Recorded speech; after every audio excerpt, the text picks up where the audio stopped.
ito ay rated SPG. Striktong patnubay at gabay ng magulang ang kailangan. Maaaring may masiselang tema, lengguwahe, karahasan, sexual, horror o droga na hindi angkop sa mga bata.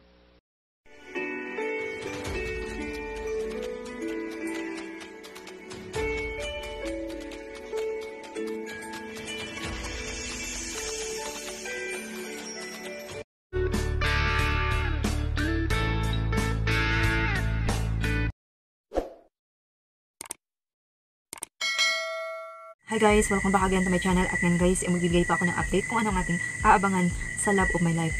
So ayun na nga guys, aabangan natin ang pagbabalik ni Nicolay dahil nalaman nga ni Nicolay ang nangyari dito kay Adele. Kaya naman nag-alala siya dito at doon guys, malalaman niya na ang dahilan nga kung bakit nga hospitalize itong si Adele at naging premature nga ang kanyang baby dahil nga sa pang-aaway sa kanya ni Kelly. Kaya naman itong si Nicolay guys ay galit na galit nga dito kay Kelly at ito namang si Kelly guys ay galit na galit nga dito kay Adele dahil akala niya meron ngang communication itong si Nicolay at Adele at nagsumbong nga itong si Adele.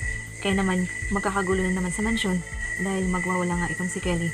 Dahil hindi na nga siya pakakasalan ni Nicolay at papalisin na nga siya ni Madam Isabela sa mansyon dahil nai-stress itong si Adele. Nag-alala rin itong si Madam Isabela sa kanyang apo. So yun lang guys ang aking update at aabangan na lang natin guys ang pagbabalik ni Nicolay. Maraming salamat po sa panonood and maraming salamat po sa pag-subscribe na aking channel.